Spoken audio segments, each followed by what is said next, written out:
Human beings are hardwired for social connectedness, which is as necessary for a healthy brain as exercise and proper sleep. Children need love, nurturance, protectiveness, and acceptance from caretakers. And when these needs are not met in a significant way, it creates crises that can lead to depression, anxiety, and destructive and self-destructive behaviors. One such crisis is a fear of intimacy. Intimacy means into me see. Thus you are comfortable sharing your opinions, likes, dislikes, fears, hurts, regrets, hopes, and dreams.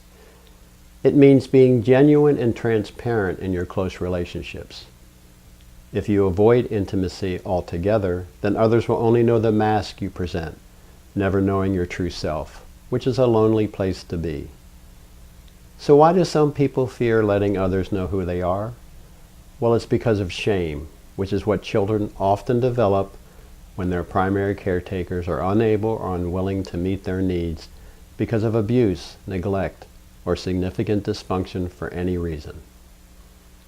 Shame is the belief that I am defective, not good enough, unworthy, unlovable, incompetent, or bad, which is the story children often tell themselves when caretakers don't meet their needs. Children do not have the maturity to understand that I'm okay and my alcoholic father is not okay. Rather, children conclude that there must be something wrong with me, that dad is always angry with me. And that is the birth of shame.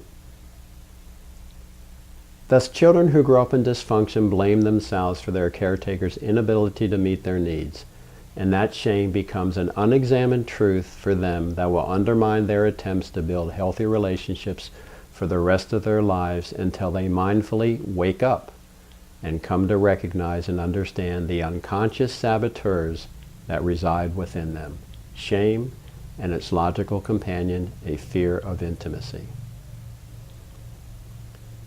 So how does shame lead to a fear of intimacy?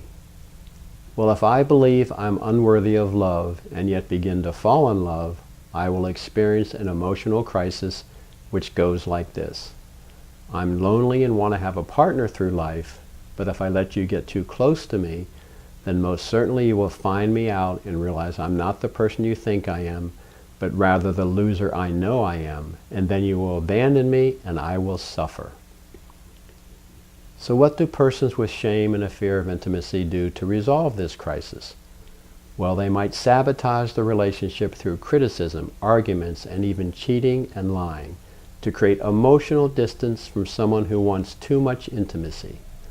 Or they might avoid intimacy altogether by choosing emotionally unavailable partners, such as an alcoholic or anyone who has an unexamined fear of intimacy. Or they might fall into yo-yoing the person of their affection, which goes like this. When the relationship becomes too emotionally close, triggering their fear of intimacy, they create distance by picking a fight or criticizing their partner.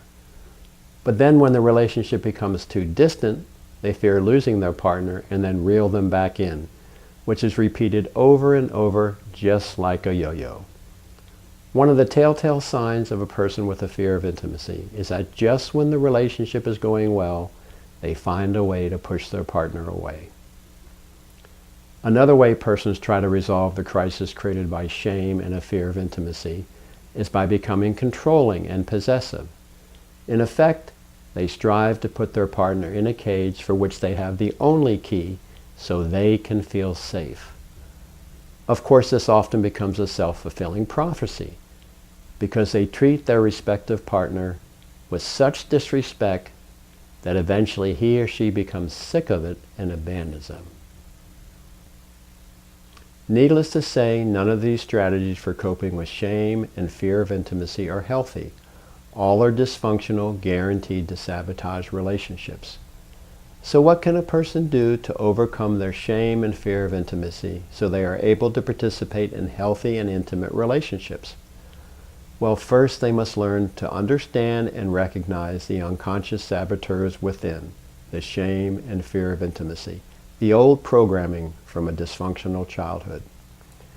Next, they must learn to feel the fear and shame, and instead of avoiding these uncomfortable feelings, Strive to accept and observe them while moving forward one step at a time by practicing and learning healthy relationship skills. If you'd like help overcoming shame and a fear of intimacy, then visit my website, SerenityOnlineTherapy.com, to learn more about me and the online services I provide. If you found this video helpful, please click the thumbs up button. And if you want to hear more from me, then click the subscribe button at the bottom right corner of the screen. I will be publishing a new video every other weekend. And finally, keep paying attention to your life.